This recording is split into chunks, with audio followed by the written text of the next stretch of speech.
Diamond Kannada TV ವಿಶೇಷ ವರದಿ. ಹೌದು ಪ್ರಿಯ ವೀಕ್ಷಕರೇ, ಮಂಡ್ಯ ಜಿಲ್ಲೆ ಮದ್ದೂರು ತಾಲೂಕು ಶ್ರೀ ಕಾಶಿ ವಿಶ್ವೇಶ್ವರ ದೇವಸ್ಥಾನದ ಪ್ರಧಾನ ಅರ್ಚಕರಾದಂತಹ ಶ್ರೀ ರಾಘವೇಂದ್ರ ರಾವ್ರವರು ಪ್ರಯಾಗ್ರಾಜ್ನಲ್ಲಿ ನಡೆಯುತ್ತಿರುವ 144ನೇ ಮಹಾಕುಂಭಮೇಳದಲ್ಲಿ ಪುರೋಹಿತರು ಆಗಮಿಕರಾದಂತಹ ರಾಘವೇಂದ್ರ ರಾವ್ರವರು ತೆರಳಿ ಗಂಗಾ ಯಮುನಾ ಸರಸ್ವತಿಗೆ ತಟದಲ್ಲಿ ಸ್ನಾನ ಮಾಡಿ ರೈತರಿಗೆ, ಸೈನಿಕರಿಗೆ, ವೈದ್ಯರಿಗೆ, ಎಲ್ಲ ಭಕ್ತಾದಿಗಳಿಗೆ ಒಳಿತಾಗಲಿ ಎಂದು ವಿಶೇಷ ಸಂಕಲ್ಪ ಪೂಜೆ ಮಾಡಿದರು.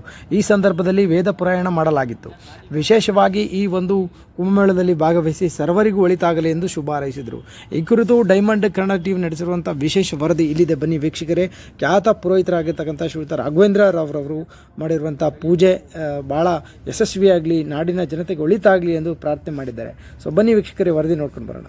ಓಂ ನಮಸ್ತೆ ಭಗವನ್ ವಿಶ್ವೇಶ್ವರಾಯ ಮಹಾದೇವಾಯ ತ್ರ್ಯಂಬಕಾಯ ತ್ರಿಪುರಾಂತಕಾಯ ಜ್ಞಾನಕಾಯ ರುದ್ರಾಯ ನೀಲಕಂಠಾಯ ಮೃತ್ಯುಂಜಯಾಯ ಗಣೇಶಾಯ ಶಿವಾಯ ಶಂಕರಾಯ ಮಹಾದೇವಾಯ ನಮಃ.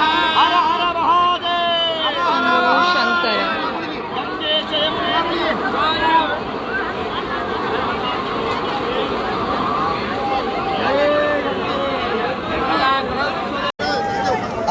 सह कुटुंबानां रैतापिवर्गस्य सैनिकवर्गस्य परिपूर्णकवैद्यवर्गस्य लोका समस्ता सुखिनो भवन्तु.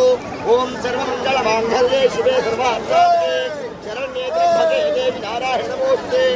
ओम महादेव्यै च विद्महे विष्णुपत्न्यै धीमहि तन्नो लक्ष्मी प्रचोदयात्. सर्वदेवताभ्यो नमः.